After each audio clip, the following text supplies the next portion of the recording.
Hello, everybody. Welcome to the Tim and April Show. I am April of the Tim and April Show, and today I am joined by yet another guest host. She's the last guest host because Tim comes back next week, but she is not the least of the guest hosts. She is a storyteller, content creator, writer, musician, all around awesome person. Welcome, Janice Lagata. Welcome, Janice. Hello. Thank you. Now, Thank you for having me. yes, I'm so glad you're here. If you were one of the few faithfuls that attempted to join our live, which would be yesterday, it failed. It failed miserably. It just crashed and burned pretty much right from the start. And so I was like, you know what? I am taking this as a sign we're not meant to go live today, and that's okay. So we ended that live within a minute. I don't even think it was a whole minute. And we decided we're just going to record this show and post it as a video and podcast later. So that's what we're going to do. So yeah, I don't have to do my usual super chat spiel because we're not live. So hurrah, hooroo. Janice has been on the show before. Actually, have you been on the Tim and April show before, or were you just when we did the T&E recap? I can't remember. Ooh, that's a good question. Yeah, Well, I can I neither feel like confirm you're a nor friend deny. of the show. Yeah, already. But if not, Janice is awesome. We'll have her links in the show notes. She's got a Patreon. She's got a website. She's got lots of cool things happening. So before we get into the show, and we're going to get to Trump talking about being kind of a dictator, even though he's not one, even though people might want to have one, and then all of the ways in which he is actually acting like a dictator. We're going to give an update on Kilmargo Garcia. We're going to talk about the whole Cracker Barrel controversy. And I love Alden is our graphic designer, and so he made our little logo to look like the new Cracker Barrel logo that everyone was pissed about. Yeah, and then we've got a new Rapture update that's going to be in our Weird Christian segment later. And if we have time, we'll get to Charlie Kirk, Taylor Swift engagement, because she is not engaged to Charlie Kirk. Let me clarify that. But Charlie Kirk said stupid things about it, as per usual.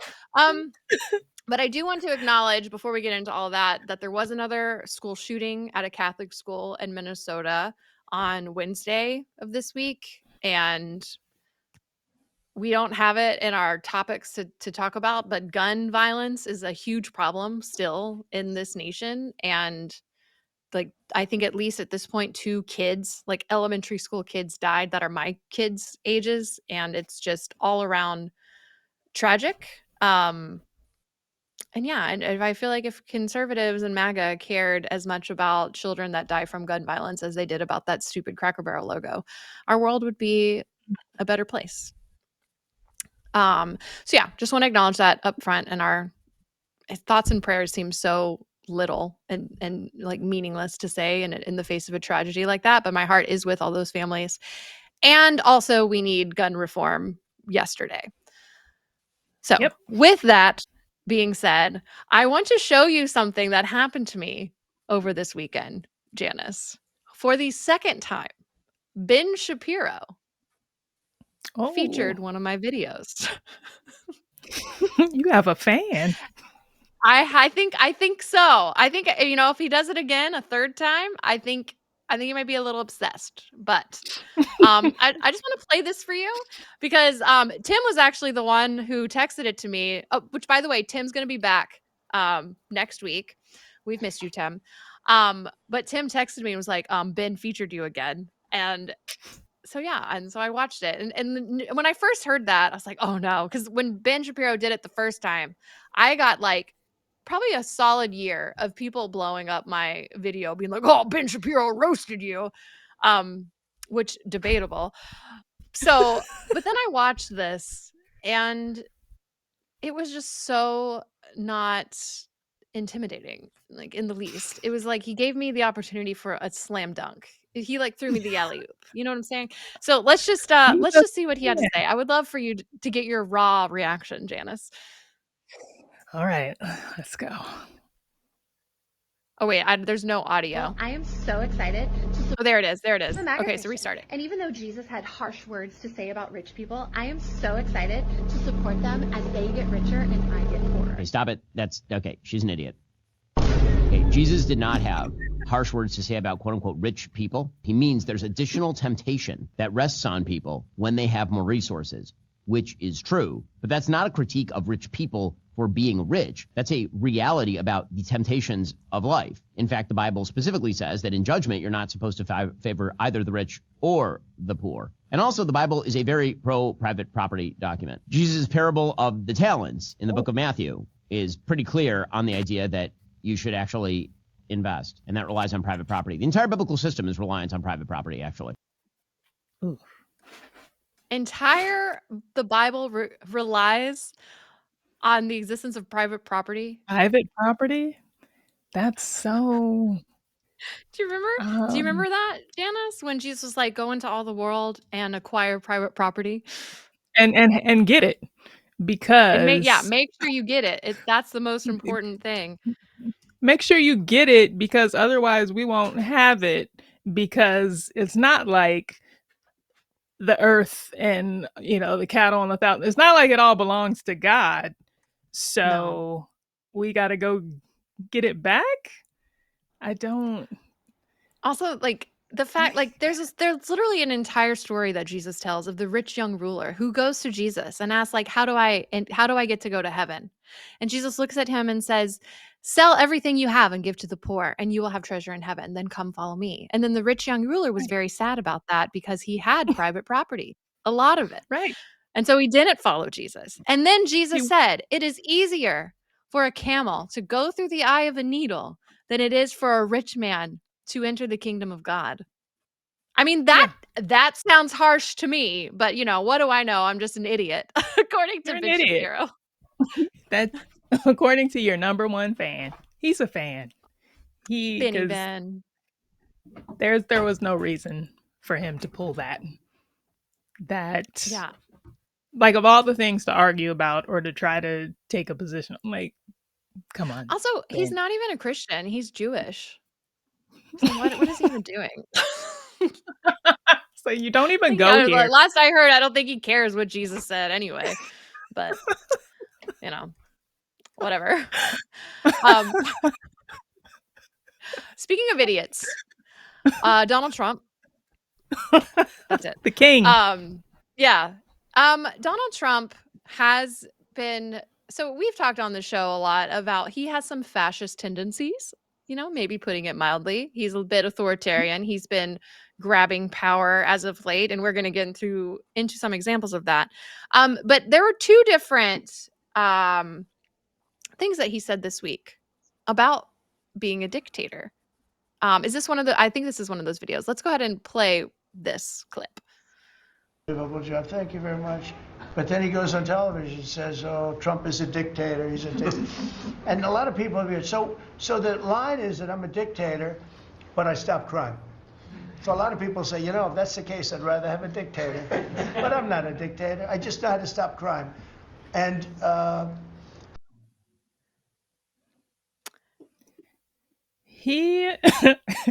is he stopping crime by committing all of it? Like, is that how he is? That his part in the crime system? To stop. He's like, crime. I'll do it. I'm doing it all, so you don't have to, so that you can't. There's no crime left for you to commit. I've done it all. Yeah, and like that logic. I mean, it is true that if you go and look at Russia or North Korea, I don't think they have a lot of crime because everyone's terrified. So, like, on one hand, yeah, crime would be lowered, but that's not a free society. Well, no, and also, like, crime is a creation of the society, right? Like, so many things in our history as Americans were not crime, but they were abhorrent, they were awful, they were heinous, they were terrible, but they were legal, right? And so crime is only a matter of legality, and that is up to the society. Like, no one is saying that there are no murders in North Korea. There are no, like, bad things still happen. And so, like, major crime happens all across the world. But, like, again, when we're talking about crime, you have to be so specific because he's about to criminalize burning the flag, right?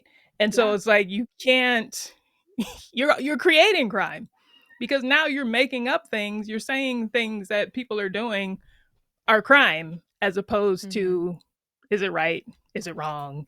Is it, whatever. But like legally, I mean, if you want to stop all crime today, you can do it. Just say no, there are no rules. Like Right. it's not wrong to murder. I know. It's not wrong. Decriminalize. Yeah. Decriminalize Yeah, he's everything. it's like it reminds me of my one of the Christian colleges that I went to was they had the stupidest rules. And so I technically broke a lot of rules, but they were like literally they were going to fine us $25 because we had a Blood Diamond poster in our room, which was a rated R movie, and you weren't allowed to watch rated R movies. And so then it went to, well, not only can you not watch the movie, you can't have the poster of the rated R movie because that tells us what's on your heart. I'm like, that's just so stupid. This is a piece of No, paper on a wall. you sound like a criminal. I know. I didn't escape Christian college for my country to just become one. Jeez Louise. Yeah. Okay, you know what? He's mentioned Trump's mentioned being a dictator twice this week, so we have another video of him also mentioning it. Because if you've noticed, he has been threatening and deploy more military in United States cities. He's done it in DC already, and he threatened to do it to Chicago and New York and a bunch of other cities across America, which is just like a dictator. But here he is again, flirting with the idea. I think the Democrats better get smart. And, politically, I hope they don't. But actually, in terms of love for the country, I hope they do, because it would be good to work together. So I'm thinking about, when I have some slob like Pritzker criticizing us before we even go there, I made the statement that next should be Chicago, because as you all know, Chicago is a killing field right now. And they don't acknowledge it. And they say, we don't need him. Freedom, freedom. He's a dictator. He's a dictator. A lot of people are saying maybe we like a dictator. I don't like a dictator. I'm not a dictator. I'm a man with great common sense, and I'm a smart person. And when I see what's happening to our cities, and then you send in troops, instead of being praised, they're saying you're trying to take over the republic. These people are sick. But I'm really saying, and I say this to all of you, in a certain way, we should wait to be asked, because they have cities that are so under control, out of control. So we go in and fix it. They take the full credit for it, and they go out and say, I heard it this morning. They're saying how well they've done over the last 10-day period. This man. Okay, your kitten is so cute. Just so, for those listening, she has the cutest little kitten that's just hopping around in the background. This kitten is a criminal. Yeah, I mean, he should be fined immediately, thrown in jail. Okay, I want to talk about what just happened. Also, Cassie, can you pull that clip up real quick? I just want to. This might be me being nitpicky, but you notice how he has his hand over his hand, and he is moving it around with it, because I think that's the hand that had the discoloration that people keep eyeing, and so now he's just, I don't know, that just felt very awkward. Even the fact that he's seated so much now behind, like we're not seeing him out and about because they don't want us seeing his legs and his cankles. I know. Which, not telling the American people what's actually happening is also very dictatory. Is that a word? Dictatory? Dictator. Okay, also, I just want to say, too, the idea that Chicago is a killing field, like you just said, me and my family just went to Chicago last month, and it was lovely. How many survived? You know what? Shockingly, all 4 of us survived. We lived to tell the tale. I know. Whoa. And no one that I saw while there was killed in the killing field that apparently is Chicago. So, and that's not to say that there's not crime in Chicago. Like, Chicago is known to have crime, as a lot of cities are. But Trump is using this as an excuse to just grab more power and to send more military into these cities because he wants to have more power. And by him doing that, it escalates the situation. Because there was that video, I don't know if you saw, in DC where someone threw a sandwich at a policeman, and then Mhm. and so far they can't get a jury to convict him, No. which I love, by the way. But like, you're going to escalate it. When you bring in more police and more military, it's going to escalate situations that don't need to be escalated. Yeah. Yeah, and I don't understand I don't understand many things about our country. But for MAGA in particularly, and it's not just them, a lot of Americans live and die for the Second Amendment, right? And this right to bear arms.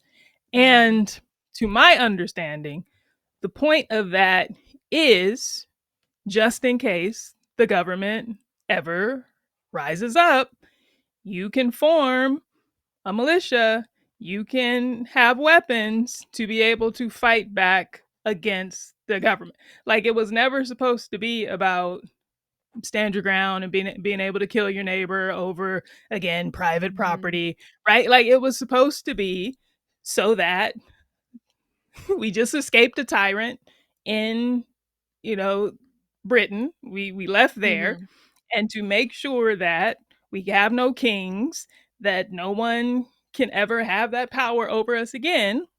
Yeah. You have the right to bear arms and to have a well-regulated militia, right? So I'm like, I don't understand what we're doing and how I don't, the math is just not mathing for No. me, No.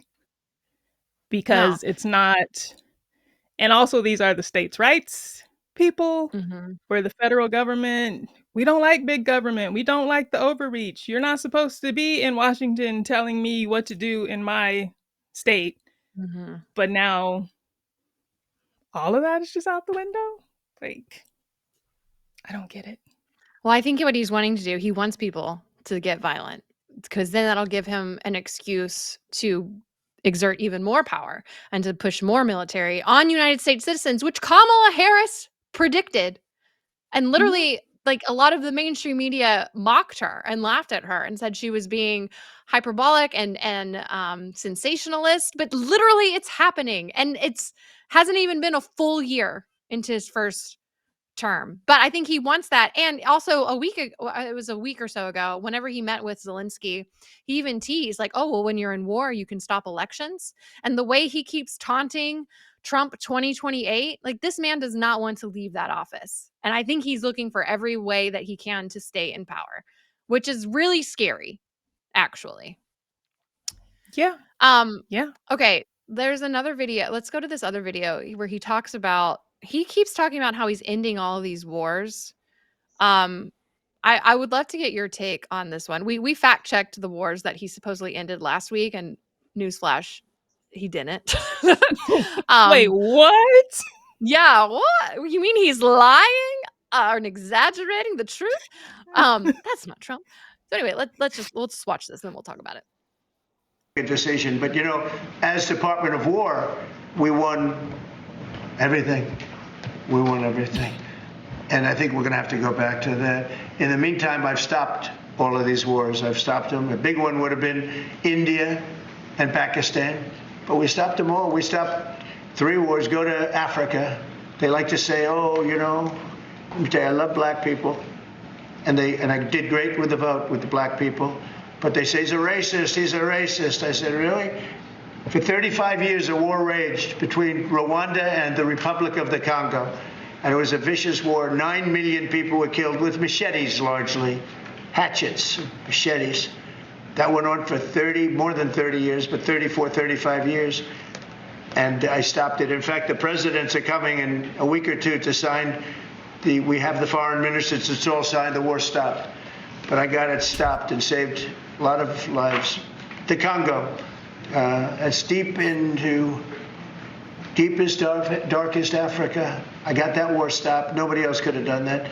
We did a lot of jobs. We did a lot of wars were stopped that nobody thought would even be possible. And I'll tell you what, the war with India and Pakistan, that was the next level. That was going to be a nuclear war. They already shot down 7 jets. That was raging. And I said, you guys want to do trade? We're not doing any trade. We're not doing anything with you if you keep fighting. You got 24 hours to settle it. They said, well, there's no more war going. And I used that on numerous occasions. Trade, I used I used whatever you had to use. But we got 7 of them stopped. And the one I thought would be easiest, frankly, was going to be Russia and Ukraine. But that turns out to be some big personality conflicts. It's one of those things. But we're going to get that stopped eventually. We're going to get that stopped too. 7,000 soldiers died last week. Think of that, 7,000. I usually say 5,000, but 7,221 soldiers died last week in the fight between Ukraine and Russia. And they're not our soldiers. Well, first of all, you take it. There's so much. There's so much to that, right? And all of this language is coded. And like the cities that he's picking, the places that he is naming to send troops to, like we think of major cities, and like, yeah, Chicago is the major city of Illinois, right? But like there are other places with higher crime rates in Illinois than Chicago. And like, you know, to go after DC, Chicago, Oakland, like he's saying things, and these are majority Black cities. So he's coming after Black people. And, you know, crime, urban, right? All these are codes for these are where Black people live.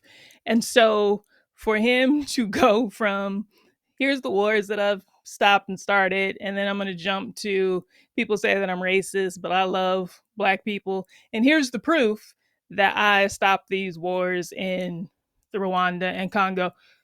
The people in Africa are not Black people. Those are Africans. And Black Americans and Africans are 2 different things. Like right here, there are conversations to be had about whether or not, like I never refer to myself as an African American. Like I have no affinity to Africa. I know nothing about it. I've never been. I am generations and generations removed. That is part of my heritage, obviously. But I'll look at the 23andMe. I've got a lot of European in there, right? There's a lot in here. Black Americans are a completely different set of people. And so to try to pretend like you love us or like us based on what you're doing in another country is insane. Right. And it's so othering because it is just a reminder that he does not see me as an American. He does not. We are other, and we, you know, we're on the chopping block too, right? They haven't figured out exactly how to do it yet, but when they can, they'll be deporting us just as quickly and with just as much glee, because to them we are not American. Well, and what he's doing, by expanding the military, that's going to disenfranchise Black people more than any other group, just because of the way that the police state is, like that relationship. It's going to heavily impact that demographic more than anybody else. And for him to just be like, oh, well, I stopped this random war in this country that most of y'all have probably never been to and know nobody there, that means I love you. And also, like, in our conception of Africa, right? Like, we think of Africa like a country, and it's not. Like, it is a continent. And like Rwanda, Uganda, Congo, like Africa has so many nations, and like we don't even we can't conceptualize of that because we are one nation, right? We have all these states. Africa has nations with states. Like, it's Right. not just this amorphous blob of whatever. So even if you wanted to say, like, yeah, I love Rwanda, and that's why I love Black people. No, first of all, most of us don't even have Rwandan ancestry because that's not the nation y'all were taking people from to enslave them. Like, so Mm. it's a lot.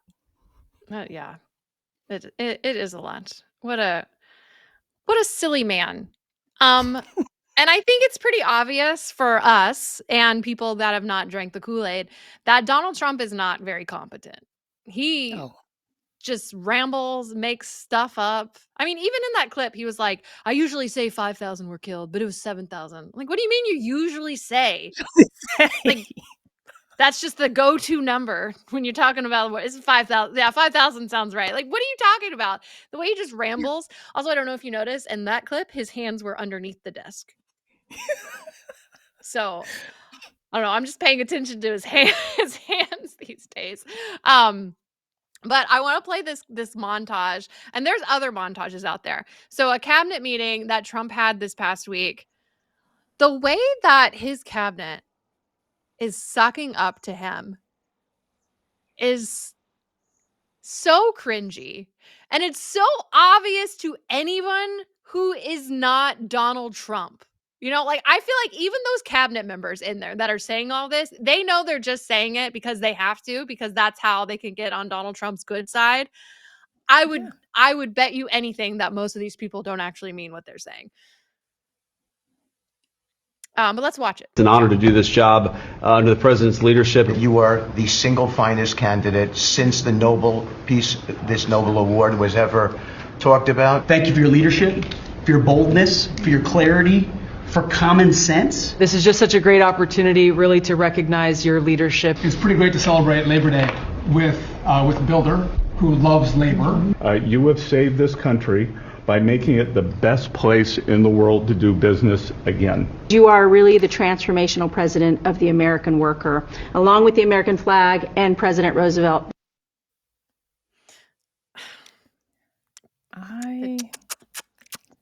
Just kissing up.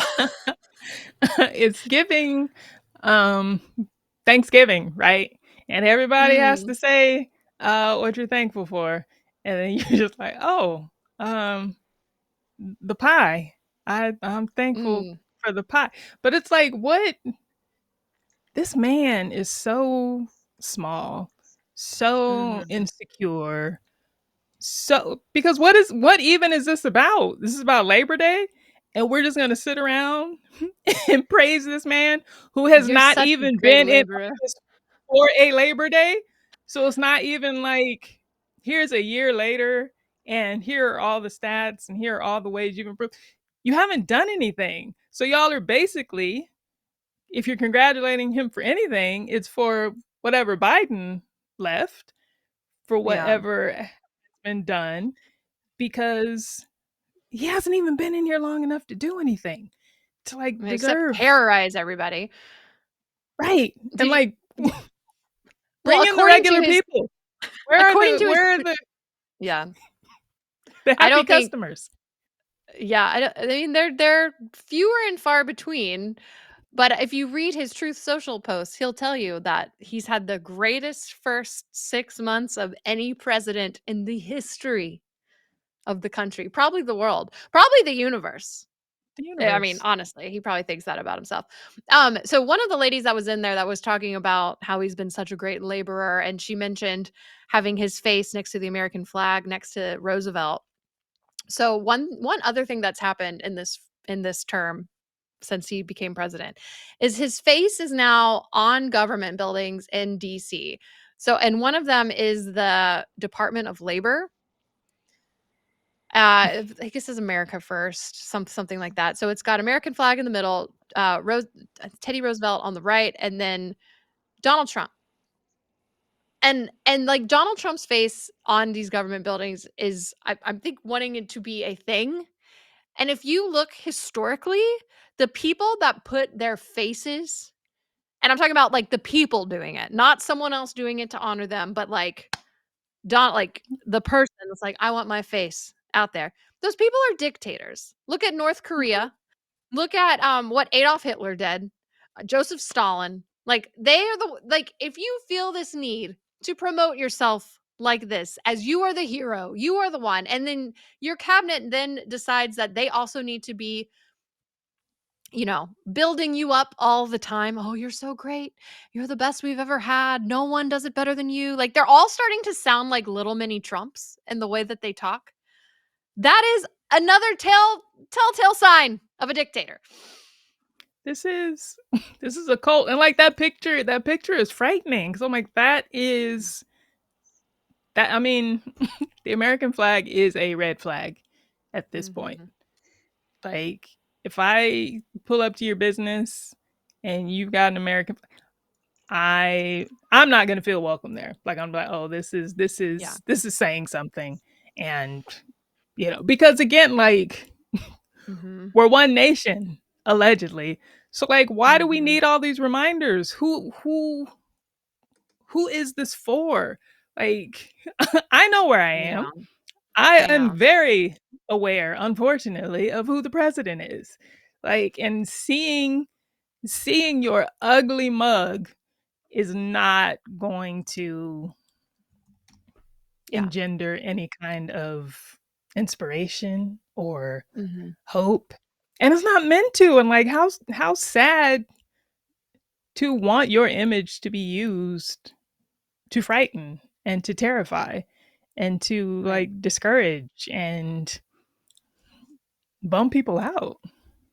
And I think he wants to be feared. I think that's what he envies about Vladimir Putin is he wants to be someone that people fear, that people will do anything that he asks because they respect him and fear him so much. And I think that's why you're seeing the way that he's acting. And I think that's another reason you're seeing him cover up the cankles and his hands too, like because he doesn't want to come across as weak. He wants to be this macho, fearful, manly alpha man. And it's just not working, which is why I do think satire and like what South Park is doing to just mock Trump so extremely is just brilliant. And I think that is a kryptonite in a way of fascists, is just being able to laugh at them, because if you laugh at them, it makes them feel small. And, it kind of just gets rid of the facade that they're these big, fearful people. Another thing that Trump's doing that is very dictator-like is he's attacking history, which is something that we've seen the MAGA movement do and Christian nationalists a lot. But he's been going after museums lately, like not even just the history education that kids are taught in school, but he's been going after museums. So I don't know if you saw this tweet, or it's not really a tweet, but he posted it on Truth Social, where he says, and I'll just read it: the museums throughout Washington, but all over the country, are essentially the last remaining segment of woke. The Smithsonian is out of control, where everything discussed is how horrible our country is, how bad slavery was, and how unaccomplished the downtrodden have been. Nothing about success, nothing about brightness, nothing about the future. We are not going to allow this to happen, and I have instructed my attorneys to go through the museums and start the exact same process that has been done with Congress and universities, while tremendous progress has been made. This country cannot be woke, because woke is broke. We have the hottest country in the world, and we want people to talk about it, including our museums. I don't think he knows what a museum's purpose is. Like, museums are about history, not about the future. That's why they're museums. Yeah, he's like, why y'all keep bringing up old stuff all the time? Isn't that a line in bright, shiny stuff? In Wicked? This is history. I don't know why you insist on talking about the past. It's like that's what this is. And yeah, again, the codes, right? Like woke. That's us. That's me. He's talking about people who look like me. And to say that woke is broke, and then also we have the hottest country in the world. I'm like, I don't know. I mean, April, what does that even mean? I need to ask you as a white person, like, because Black people, and I think all non-white people groups, like, we feel shame, and we feel like community responsibility. Like, when something bad happens, we're like, oh God, please don't let it be someone Black, right? And Mhm. I'm pretty sure agents, like, I feel like anytime anything terrible happens, right, please don't let it be one of us, because that's going to be brought down on all of us. Do white people not have that? Because I'm like, I don't understand how y'all are not, how we don't have news stories of just white people just dropping dead of embarrassment, because this is your representative. This is the best of you. Like, they are sitting around this table praising this weak, unsmart, Mm. unpleasant. He's not like, I thought the Antichrist, and part of the reason I don't believe he's it, right, was gonna be Smart? harder to spot. Like was gonna Cool? be smart, was gonna be Yeah. charming, right? And you don't even have to be like classically good looking to like have charisma and to be like thought of as handsome or powerful Right. or whatever. But I'm like, this guy, like, cosmically, I feel like all of this has just been a test, like, and to show people little by little, like since Just how terrible we are? 2016, like we've Yeah. been getting consecutive chances as Christians, as Americans, I think now as white people, to be like, oh, all these things that we claim to care about, that we claim to believe in, here are like clear signs that we're not going in the right direction, right? Yeah. Like, oh, this is not in the Bible. This is not what the Bible says. So no, clearly this is easy. We're not going to go with this guy. But like, that was to the point where it's like, well, I mean, he talked us into it. He was Yeah. a silver-tongued devil. He sounded smart. He looked good. He None of that is true. And it's No. like, how are y'all not embarrassed? Not just that you fell for the okey doke, but like you fell for it. It's not even the low hanging fruit. You fell for Yeah. the fruit that was on the Well, ground and rotten. for the record, I am very embarrassed by white people every single day. That is a really interesting point that you brought up, though, because if a Black person does something that's a crime that gets national attention, the society will then demonize the entirety of the Black community. If a trans person is in the news for doing something terrible, society will then, and by society, like conservatives, will then demonize the entire trans community. But if a white person does it, which the majority of all mass shootings are done by white men, if a white man does something, or a white woman, whatever it is, I've never once had to feel fearful because I'm also white, and that people would then lump me in with this bad white person. And that is just another example of white privilege that I have, that I've never had to once think about that. I don't know, you brought up a really good point that I haven't even thought about, because I don't take what Donald Trump does as like I'm trying to think how to say it. Like to me, he's a conservative MAGA person that I don't have, like, it's not because he's white, it's because he's terrible. I don't know if I'm making sense, but I've never thought like, oh, this is, I don't know, I'm thinking out loud here, because I don't know, you just brought up a good point, but I've never had to be fearful because of my skin color when other people with my skin color do bad things. Yeah. I don't know. I don't know why that is. And we might need like that switch to be flipped for more white people for anything to actually change. Because I'm thinking about like the Black community will, I mean, and the Black community has it's a community, so it has its own problems and its own foibles and whatever, and we are prone to all the same stuff, the misogyny, the homophobia, like especially if we are people who have come out of evangelicalism, like we have a lot of the same. We too are American, right? And so we have a lot of the same issues. But like, Snoop Dogg said something crazy the other day talking about he's afraid to go to the movies because his grandchild was asking about, the gay couple in Lightyear. And so like as the Black community, we're like, no, Snoop, you can't do that. And like we will scold, we will reprimand, we will. Unfortunately, not so much with the men, but like, there's this artist, Chrisette Michelle, who sang at Trump's first inauguration, whose career was like basically killed for that because she was only primarily Black famous, right? And we're like, oh, no. And so like, we got Kanye and he's out here doing crazy stuff and it's taken a long, long time, but people are finally like, nope, no. But like as a community, we take responsibility for it.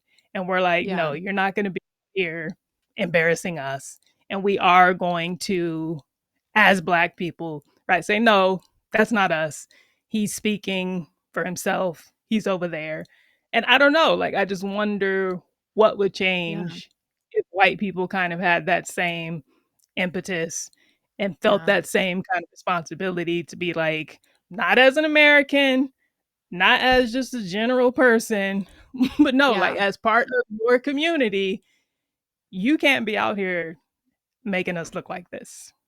Yeah. I mean, that's a fair point. I mean, I personally will call out white people that I see being stupid and problematic and racist and all of that.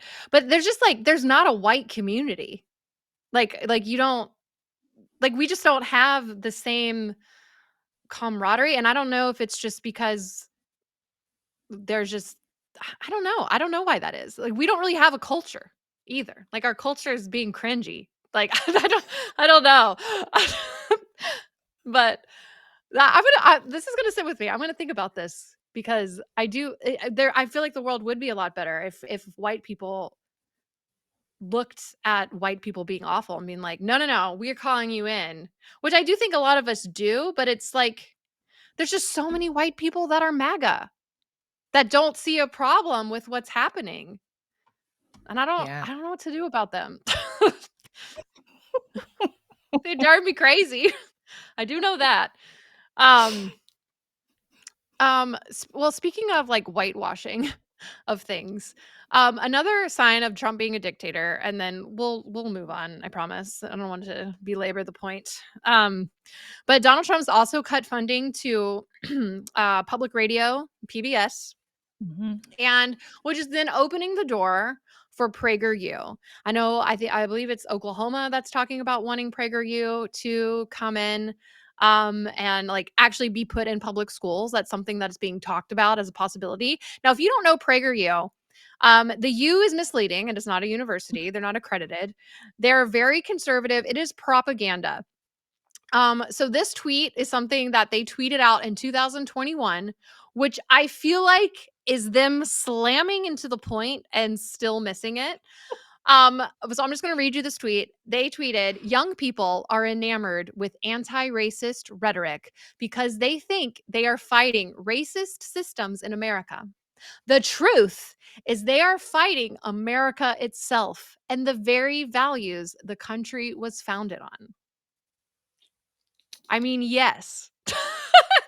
Yeah. And I mean, I don't know. I also think it's fascinating how, on one hand Trump will talk about, why are these museums focusing on the past and on history?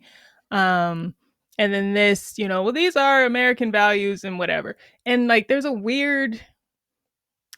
something weird that has happened to us as a species.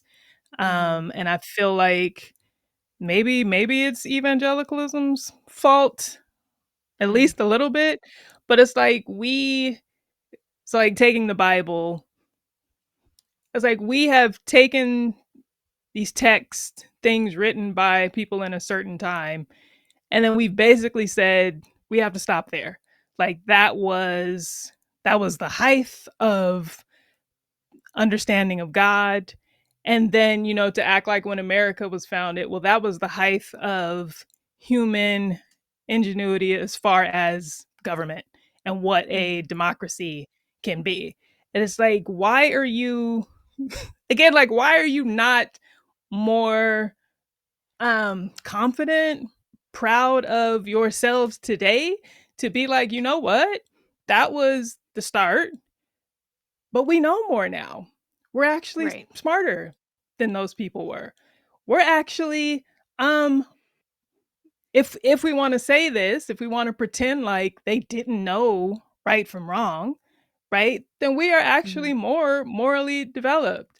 And so like you would think the better thing would be to take what we were given, what we started with, and then expand, grow from there. Be like, no, this is the American experiment, right? Most experiments fail. We found out, oh, we did this good, that part not so great. But you know what? That's okay. It was an experiment. We were learning. And so now we can put that in the museums. We can put that in the history books, but we don't have to be embarrassed about it. We don't have to be afraid of woke because we realize, no, we've grown from there. We have more information. We have more knowledge now. But it's just weird how we lionize these random figures of the past and like refuse to be better and do better. Right. Well, and I think a big piece of that, and this is where kind of the Christian nationalism comes into play, and this American exceptionalism, is that if you believe that America was founded as a Christian nation, which a lot of people and Trump's cabinet will say that they do, I don't believe Trump cares about Christianity whatsoever. I think he just cares about himself, but that's who put him in power. So I do think the reason why there is such a war on demonizing true history or quote unquote woke ideology is because if you acknowledge that you were once the baddies, like you were once the villains in the story, then you have to reconcile what that means about God. If God had his hand in the founding of this nation and in the what we did to indigenous people by killing so many of them, and what we did to black people, like literally owning black people like violently, and not even, and even after slavery ended, all the lynchings and the Jim Crow era. And if you acknowledge the actual brutal violent history that we've had where Christians were in power, then what does that say about God, who's supposed to be all good? Like only good can come from God. So then it just like you just can't acknowledge that you were ever the bad guys, because if you do that, then you have to acknowledge, well, either we weren't actually a Christian nation because God is good, or maybe God's not so good and people can actually do evil things in the name of Christianity. And so I do think that is a huge piece to why there's such this war against actual history. Like they say it's revisionist history. Like, no, it's actual history that is being taught. What they want is the actual revisionist history. History is written by the winners. And only recently have been like, no, actually, it was not like all butterflies and rainbows like we want it to make it out to be. Like, no, we like committed genocide against an entire group of people that was like, this was their land. We came and stole their land. We are all immigrants. Yeah. Yeah. Which, like, again, I think blaming Christian nationalism, specifically the Christian part, right? Like, because Christianity needs people to feel bad about themselves, needs people to believe that they are born depraved and in need of a savior. And, so people, I don't know, like, again, it's just weird. It's like if you sit and you think long enough about it, woke is the only way to be, because again, we're not tied to history. Is not this snapshot that we all have to live from forever. And so it's like there is the other side where you can say, especially if you want to believe that God is good, then it would actually behoove you to be like, oh no, they really got it wrong. And we're getting it right now, and we're going to correct it because God is good. And here's all the things that we're going to change. Like, it's just really weird to want to say no one was ever wrong. They were all right. And God was good. And God is still good now. Yeah. It is just his good and perfect will that most of you be unhappy. That, you know, the land he's going to give you is occupied by other people that this good God made to be slaughtered. Yeah, he could have just as easily made no people, had no people here, but he didn't do that. He Yeah. made these Here we are. people specifically for some other people to kill over private property. Right? Oh, like Ben Shapiro. That's important. Shapiro. That's like the most important thing of the Bible. That's why we were here. We were just following the biblical orders to acquire private property. For private property. That's Ugh. what it's all about. I do think it's interesting. This from in Trump's first term in February of 2017, he went to the same National Museum of African American History, which was what he tweeted that earlier about. He went to that same museum in his first term in 2017, and this was what he said about it then. This tour was a meaningful reminder of why we have to fight bigotry, intolerance, and hatred in all of its very ugly forms. So it is interesting to me, like, even though Trump, I don't think has ever been a good person, but the whole like war against woke and I just feel like it's really amped up in the last few years, and like he's going increasingly further right, and I think a lot of that is because of his base is, that he is rewarding the worst of his base, the far right, fascists, white supremacists, white nationalists, like those people. He is rewarding them, which is really stupid. I do want to play this clip from PragerU. This is an example of what PragerU wants to teach your children. This is Slavery Christopher is Columbus as old as time and has taken place in every corner of the world, even amongst the people I just left. Being taken as a slave is better than being killed, no? Before you judge, you must ask yourself, what did the culture and society of the time treat as no big deal? So there is a animated Christopher Columbus with blue eyes. Big blue eyes. Look at those beautiful blue eyes. Saying that slavery wasn't really that big of a deal. It was like just the culture of the time, literally downplaying slavery. This is what the Trump administration and people are wanting to teach children. And again, like, are you not embarrassed? Have you no shame? Like, why are you not? Why are white people not fighting back against that perception? Because no one, Abraham Lincoln freed the slaves. Okay, on paper and like whatever. But like people want to pretend like slavery ended, that Jim Crow ended, that lynchings and like things have ended because white people had this moral clarity and woke up and like we gave them their freedom. We gave them no. People were fighting for it, and even the white people who were fighting for it were fighting for it. And like those are the heroes.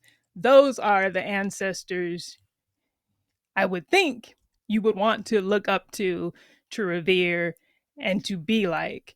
And so when you have things like PragerU pretending like, it was no big deal. No one really knew better, right? That was just the thoughts of the time. I call bullshit on that because no white person, there are no stories of white people being like, you know what I want to be when I grow up? In the time of slavery, I would love to be a slave. Seems like a great gig. Yeah. As That Doug didn't Wilson happen. said, that there was a mutual affection between a master and a slave. Like, what? No. Like that's no. So it's like that didn't happen. So there were people who did have moral clarity, who were fighting.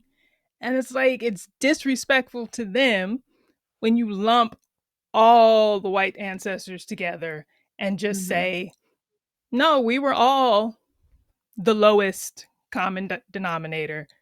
And now those are the people that we want to respect. And those are the people that we want to live up to. Those are the people we want to make excuses for. It's like, no, you had better ancestors.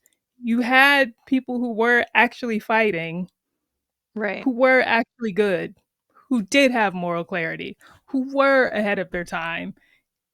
And you're still here. You still have these people. But like, you know, for Trump to say that in 2017, and like Trump has never written anything that he's saying was written by someone else and was given to him. Trump had no Anything thoughts walking. that sounds coherent anyway. Yeah. Trump had no thoughts walking through that museum. So like what is scary to me, Trump is not scary. Trump is a clown. Trump is a puppet. Trump is a fool, right? And he is a useful idiot for whoever is using him. And so like what is scary to me is that whoever was handling him back then felt like it was important to not appear racist. And the people And who now are that's handling him now do not have that compunction at all. Which again is why I'm like, oh no, we are on the chopping block. Because there's no hesitation. There is no quiet part. Yeah. I want to, there's these slides that I want to bring up because I think another part that is scary are all of the supporters that love what Donald Trump is doing. So when Trump said that some people may want a dictator, there's these slides by Midas Touch, put them together, I think. Go through them that show there's this just statistics of Republicans that, so 44% of Republicans, hold on, said that, I can't read it. It's too small for me. Can you read it? Can you zoom in, Cassidy? Courts shouldn't be able to review Trump's policies. Yes. So 44%, almost half of Republicans said that the courts should not be allowed to review Trump's policies. All right, go to the next one. 36% of Republicans said they wouldn't be at all bothered if Trump were to suspend some laws and constitutional provisions to go after political enemies. That's according to a Monmouth University poll.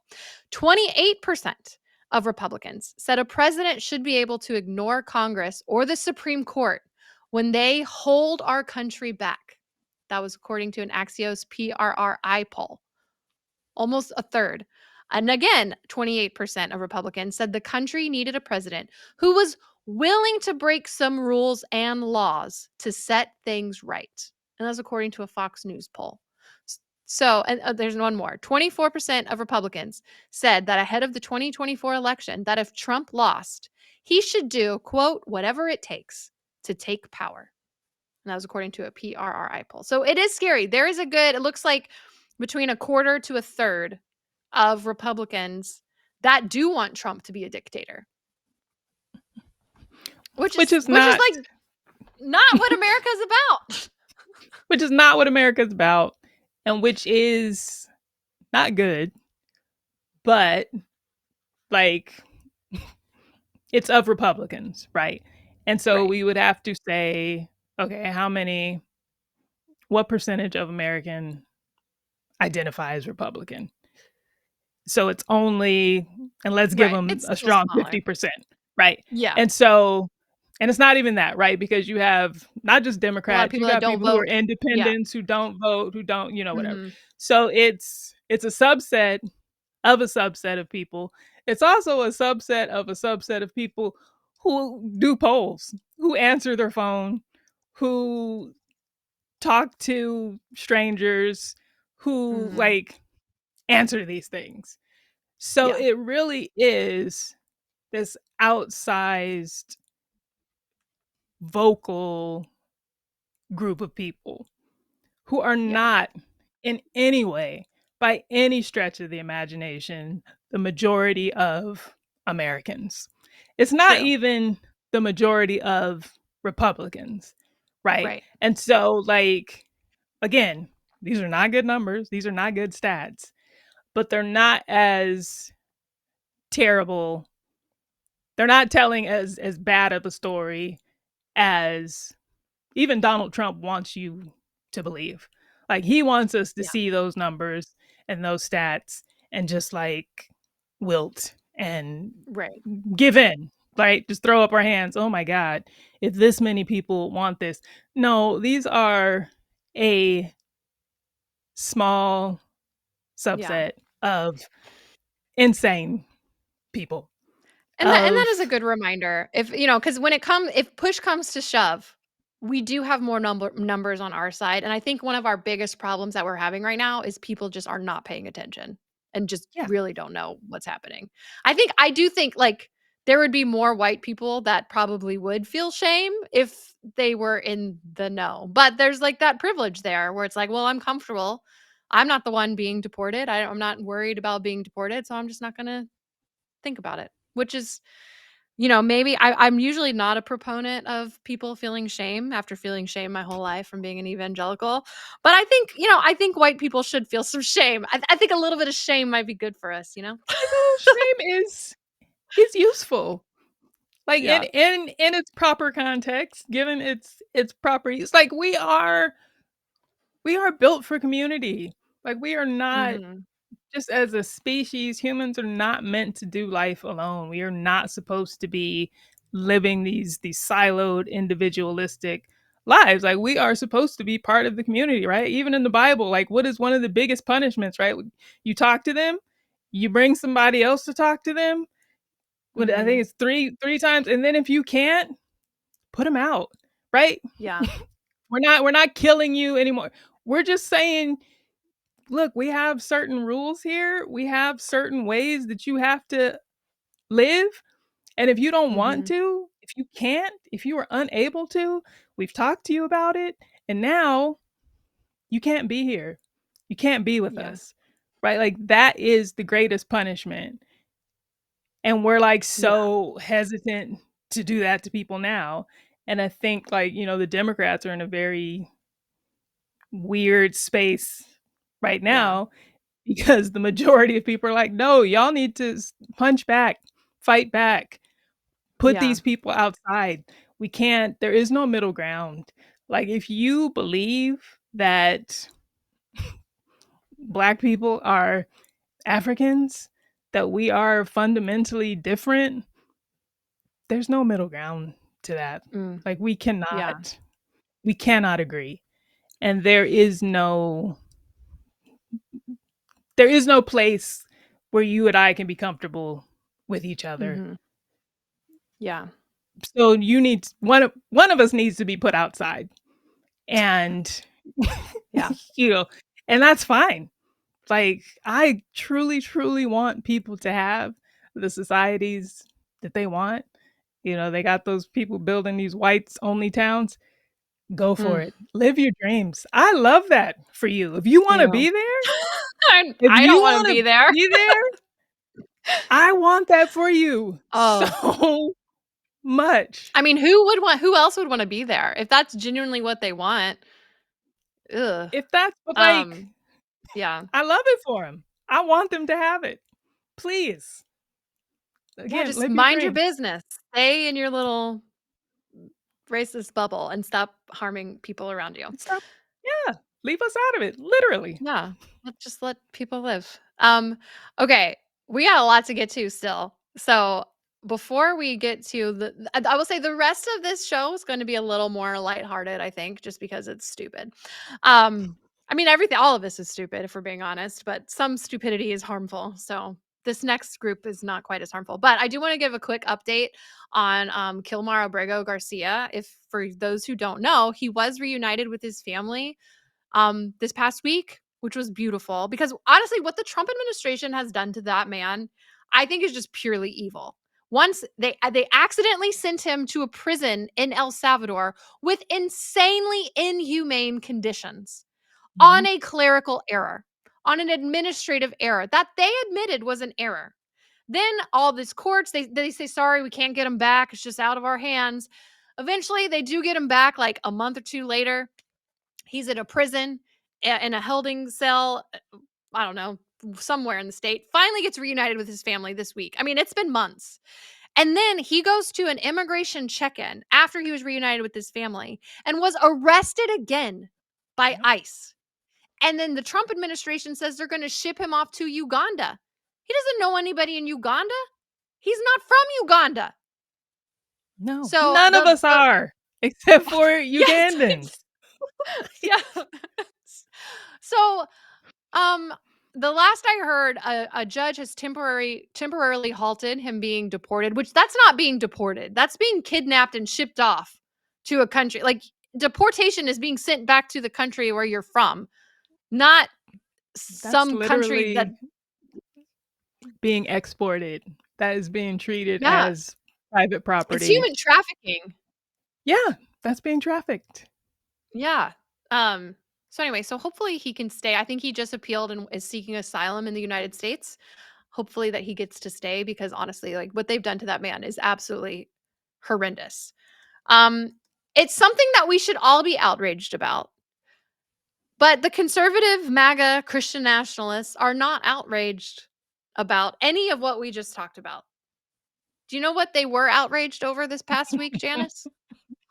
The real issues, the ones that really matter. Crackers and barrels. Yeah. Cracker Barrel released a new logo, and conservatives lost their ever-loving minds. Lost their minds. I mean, I was seeing it on my feed all the time, like, pleading. You would think that it was some kind of satanic takeover, the way that these Christians were acting about. And like, listen, to be honest, I didn't love the Cracker Barrel logo. I thought it kind of felt a little cheap, if I'm being honest. But I didn't think it was worth crying about. I literally saw a video of a woman crying in a Cracker Barrel parking lot. I mean, what are we doing? So we're gonna read some of these posts that people have said, and I'm just for simplicity, I made a TikTok. So one thing that I do on TikTok is I read what I see Christians post online, and so I did a montage of what they said about Cracker Barrel, and I thought, instead of me reading them all again here, I'll just save us all time and I'll just play. All right, here we go. Things I saw certain religious people post about the new Cracker Barrel logo. Never forget, you are the cracker they want to erase. In college, I worked at Cracker Barrel in Tallahassee. I even gave my life to Christ in their parking lot. No one asked for this woke rebrand. It's time to make Cracker Barrel great again. Avoid Cracker Barrel unless you're woke Democrats, blah, blah, blah. So sick of our rights being taken away. No comment! Woke generation! Should change it to rainbow colors, might as well. They are so woke, and rename it Brokeback Barrel. Bad choices! Sad! Sad! Sad! Sad! Had to take the man off to comply with gender wokeness. I'm out. I'm done with the barrel of crack. The woke CEO of Cracker Barrel has taken Cracker Barrel down deeper into the anti-Christian, anti-American, anti-white, anti-Southern, anti-family pit of absolute evil. For God, USA, DJT, pursue truth, defend liberty. A tragedy is when a person sees evil and does nothing. Please, Satan, don't take Cracker Barrel. I would like to say Cracker Barrel has officially committed a sin and is now condemned by the church. Don't attack Cracker Barrel. They are godless and filled with Satan. Deliver us from evil! Deliver us from evil! All I can say is, Cracker Barrel, you must have been demonic all along, because that's what these companies do that have Go Woke have in common. They are worship Satan. Are you a Satanist? Aye, Cracker Barrel. I should have clarified, I also read every typo as it is written. So if you're listening, I was just reading as it was written. The one that made me laugh the most was like, I got saved in a Cracker Barrel parking lot. And I saw a TikTok of someone who said, that sounds like the beginning of a Chapel Roan song. You've heard the challenge, Chapel. Get on it. Yeah. But now, to be fair, the new logo, meh, not, that was very digital media 101 first student, just here's a shape and we're gonna put the typeface on it. Very, very boring. Very could have done without it. But I don't like who is the enemy here? Because again, this is, you said before white people don't really have a cult. This is your culture. Yeah, I guess This Cracker Barrel. I is- forgot about Cracker Barrel. I guess that is our culture. that's y'all, right? That belongs to you. Nobody was thinking about Cracker Barrel. Like, Yeah. And they're so disingenuous by saying this was because of woke. Like, no one on the left that I'm aware of was saying Cracker Barrel needs to change their logo. Like, we didn't ask for this. And like, they're trying to make it seem like they were bending over backwards to appeal to a woke mob. Like, is the woke mob in the room with us? No one wanted because this. who even I know we don't like history, we don't like museums, but like Cracker is a name that enslaved people came up with for slave masters, right? Because of the crack of the whip. So it does have this dark history, but Black people are innovators, right? That we're literally talking slang from the 1800s. We have moved on. Y'all took it. It's yours now. You have it. Thank you. We're not thinking about it. We don't care. I literally had never thought about the Cracker Barrel logo. I've seen it. It never entered my mind. Oh, that's a cracker leaning on a barrel. I never put that much thought into it. And so for it to then be gone, like, and I'm thinking about it now, and I'm like, I literally could not care less. Right. Again, it's not ours. That's yours. I know. You Yay for me. you have it. And it's just, I mean, whoever designed that original logo, I mean, I guess it's a great time for them because, like, good coming job. back. People are willing to die over this. But like, they didn't even. They didn't change the name. This wasn't the Dixie Chicks going to the Chicks. They didn't just say now it's just the barrel. Like, it's still Cracker Barrel. I know. And well, Janice, it was such a big deal that Donald Trump even got in on it. And Donald Trump posted on Truth Social, Cassie, if you bring that up, he said Cracker Barrel should go back to the old logo, admit a mistake based on customer response, the ultimate poll, and manage the company better than ever before. They got $1 billion worth of free publicity if they play their cards right. Very tricky to do, but a great opportunity. Have a major news conference today. Make Cracker Barrel a winner again. Remember, in just a short period of time, I made the United States of America the hottest country anywhere in the world. 1 year ago, it was dead. Good luck. He reminds me of, who is the guy in Zoolander that was just like, oh, he's so hot right now. I don't know. Every time he says that we're the hottest country, I think of that. Like, what is this? Like some 90s like chick flick. What was that one? Oh, I can't. What was the name of that movie? It was like Clueless. Reminds me of Clueless. And he's like, oh, it's so hot. Yeah. It's like, no, he's trying to make fetch happen. It's like, yes. He's like a mean girl.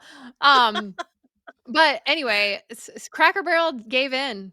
They're going back to the original logo. All the outrage worked, which is why I'm saying if they could put that energy towards gun reform, like, think of like the actual meaningful change that could happen. Here's Donald Trump. Congratulations, Cracker Barrel, on changing your logo back to what it was. All of your fans very much appreciate it. Good luck into the future. Make lots of money, and most importantly, make your customers happy again. I will say when they were initially sticking to their guns, even though I could care less about Cracker Barrel and the logo, but it kind of made me want to go there and support them because they were being hated by MAGA, an enemy of my enemy is my friend, this sort of thing. But now they're like, oh, never mind. So I'm like, okay, well now I'm kind of whatever about it again. The enemy of my enemy is my restaurant. But I wonder, like, spare a thought and a prayer, I guess, for the poor soul behind the change, because I wonder if whoever the leadership behind Cracker Barrel is, like, there's nothing worse than hating your own audience, or not knowing not being aware of who your fans are. And so I don't know if the intent was, no, we don't want to be this whites only, white trash affiliated kind of establishment. We want to be more open. We want more people to feel welcome, and then to like find out your primary base is these people, right? Yeah. Well, they say good job, like Cracker Barrel. Yeah. And so like is whoever is behind the scenes, like, because Trump is right? Like, these people, they are gonna go throw their money at it now. And this could be, $1 billion promo campaign. So either that was their intent, and they're like, oh, we're gonna rile these people up and get our name in the news and get these people back in here. Or someone was genuinely like, oh, I don't know, let's get with the times and let's try something different. And then to find out, like, oh no, this is our base. Yeah. These are the people who love us. Oh God. It's awful. It's my culture. Bring back shame. I feel it. I feel the shame. I feel it. I wish more people did. Well, I've got good news though that I'm going to share with you in this next segment. We have a stinger that will lead us into our next segment though. So here it is. Weird Christian shit. The good news, Janice, is that all these people are going to disappear in September. Because I don't know if you've heard, but I am in a bunch of Rapture groups on Facebook for funsies. And they are losing their minds because they believe that the rapture is going to happen in September. This very September? Like next week? Coming Yep. In like a few days. I believe the official date that most people are throwing around is like September 23rd, 24th, or 25th. Some people are just saying generically September. So this weird Christian segment is going to be a little different because I'm going to play a few different videos, because when I'm telling you this is all over the premillennialist Facebook fundy world, like this is the chatter. It is happening. So I think it originated from I think South African pastor named Brother Joshua. I think he started it because when I Googled it and searched it, they bring him up a lot. So let's play this video. Appeared in front of me and told me on the 23rd and the 24th of the Feast of Trumpets in September 2025, I will come to take my church. So there you have it. He had a vision or a dream or something. God told him. And there's something about trumpets, because I think in September there's some Jewish holidays that they base all these around too. Because September usually every year is a big. They actually have Rapture watch colors, like watch warnings. And so it's really high in September every year because of this. It's like the Feast of Trumpets, I believe is what they call it. So he says this, and so everyone's like, September, it's happening. So then this lady, and I don't know exactly where she's from. She also sounds South African. This was a much longer video that I edited down for time. So basically she has a nonverbal son, and she kind of goes into a nonverbal autistic son that communicates through writing or like through a some kind of system. So she tells that he has this rapture dream, and then she says that proof that the dream was real is that he saw a girl up in heaven that was a young girl that she believes was her daughter, that she had an abortion a long time ago. And she goes through this whole like shameful story of why Levels. she had it. So it's really long, but anyway, so she uses that he knew that it was her sister, or that, and it was, she had the name that she thought she was going to give her. Just for some context, I didn't include it in this edit because it's just really long and rambly, but basically she claims her son had a rapture dream, and so she's also saying September. So let's watch this. Hi, brothers and sisters. It's your sister Lauren here. My son is 15 years old and he has autism, and he is nonverbal and he spells to communicate. He's got a little board that he pokes the letters and he spells out. So it's quite a difficult process for him to communicate.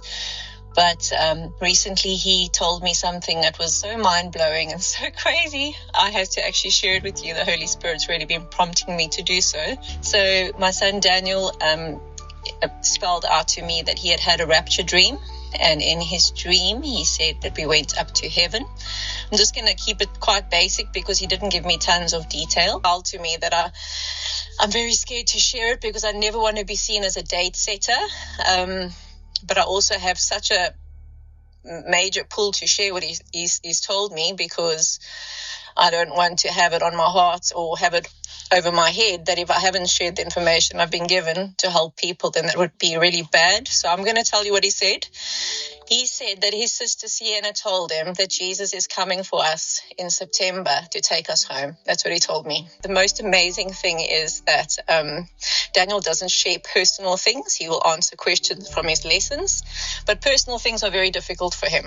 But he did share this, so that's just all to the glory of God. Jesus is our King and Savior. He is coming. We must be ready and we must spread the word. Please do share my video with anybody that you think might want to listen to it. And I want you guys to know that I love you all.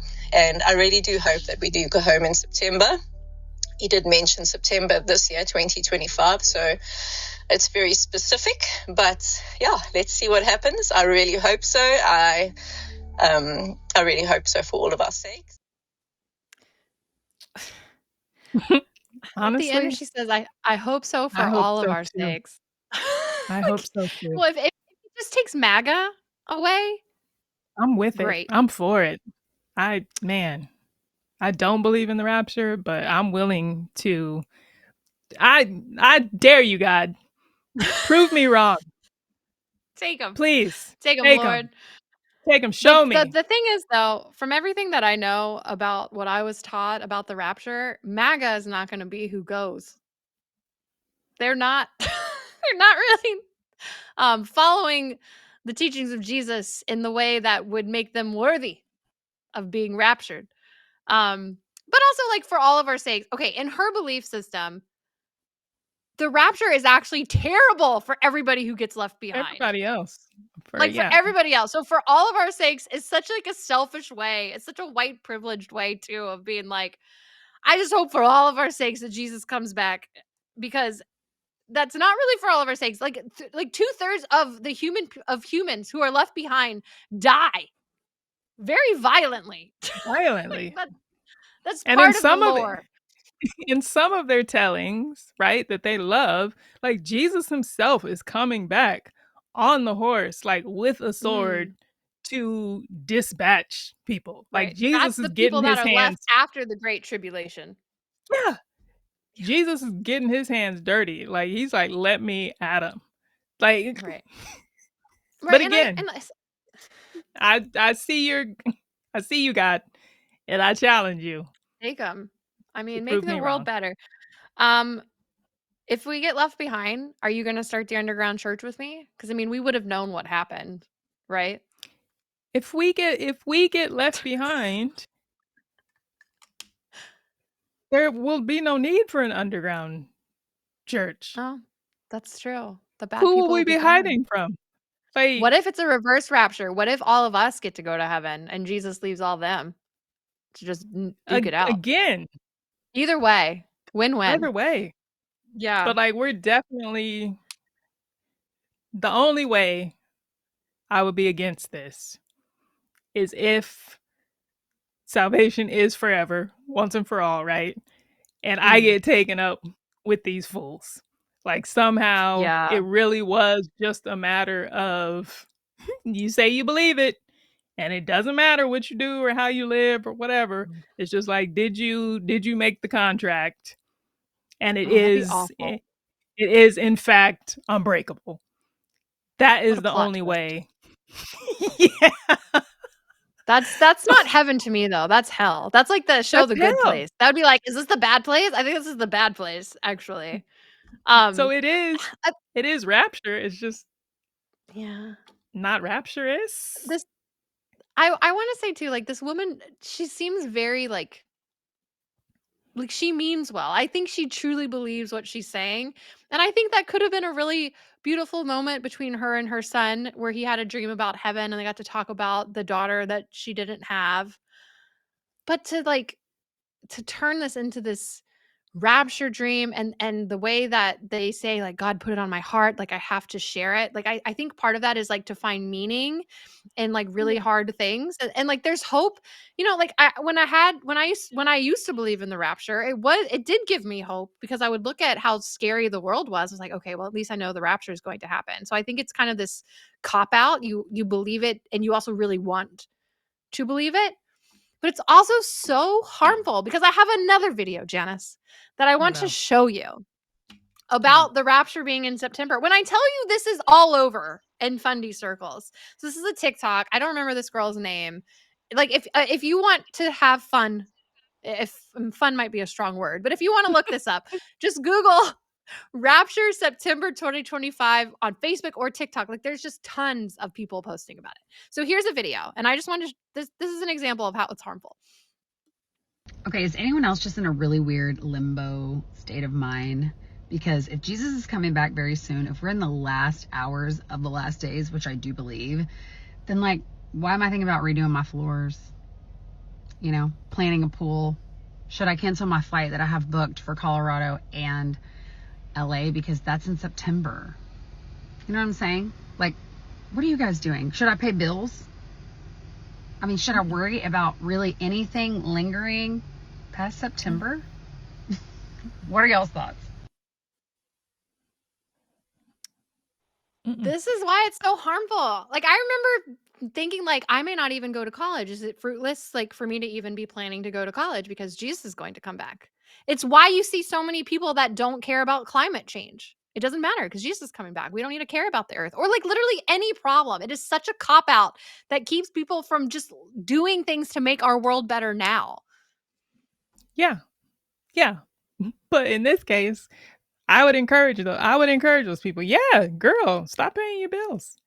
Just live your life. Like because I'm going to tell you now, fundies, Christians, rapture freaks, if he happens to not come back, it's going to be because of your lack of faith. Because you did not cancel your trips. You did not you kept paying your bills. You kept acting like you didn't really believe it. And so he said, they don't really believe it. I'm not coming. So That is, I feel like I should clarify that you should pay your bills. If you're listening to this, please keep living your life. But no, I love what you did there. free. I found it very triggering because as someone, when my dad died, I had Christians tell me, like, I believed that God was going to heal my dad. And I had Christians tell me that God did not heal my dad because I didn't have enough faith.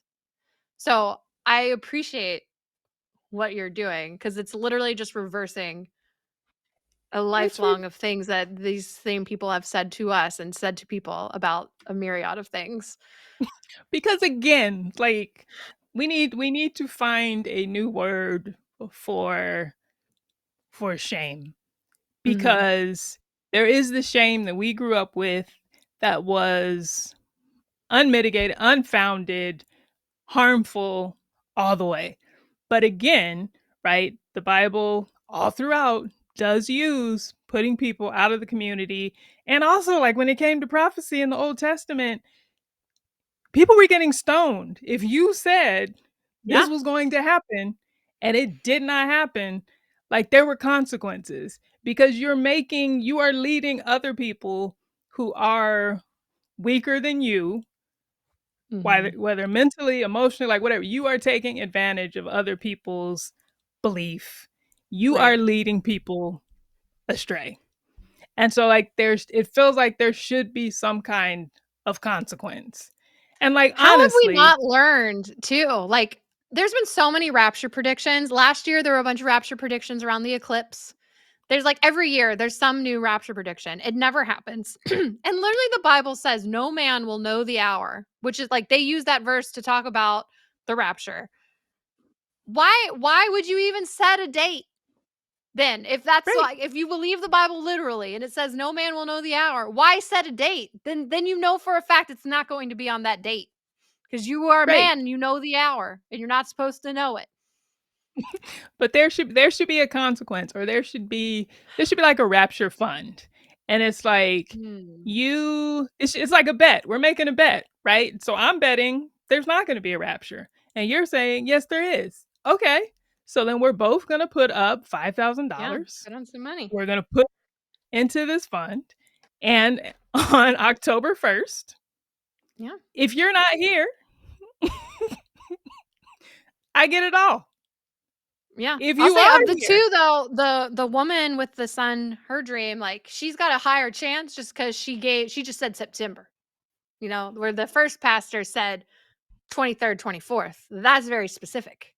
That's a 2 out of 30 days. The woman has a 30-day chance, you know. So we'll see. and we're gonna they're both going to be wrong. 30-day window. Yeah. But like you should have to pay into this thing, or you should have to do something. And so at the end of the month, there's a loss. There's a consequence. There is a price to pay for, and maybe next time maybe the consequence is like all of MAGA does disappear for like a free trial period of like 7 days, right? If you're going to predict the rapture and you're wrong, you got to at least just disappear. Like we can't see you for 7 days. Stay in your house. You know, and let's see what we can get done in 7 days. You have to disable your social media. You have to take a year off. Yeah. You got to completely disappear from you were going to be gone. Footprint. Yeah. Yeah. So you have to disappear from somewhere for a year. Like that's the bet you're making. I'm not mad at that. We could get some stuff done.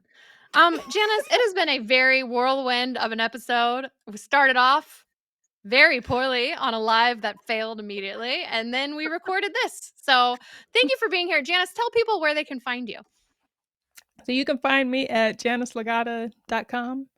Yeah, I'm there. And then all my other things that I'm working on are there as well. So nice and simple. Well, thank you, Janice. It was lovely chatting with you as always. I'm sure you'll be back at some point.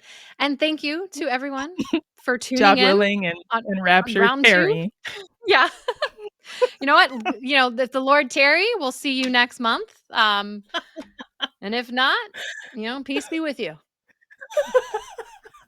We'll see y'all next time.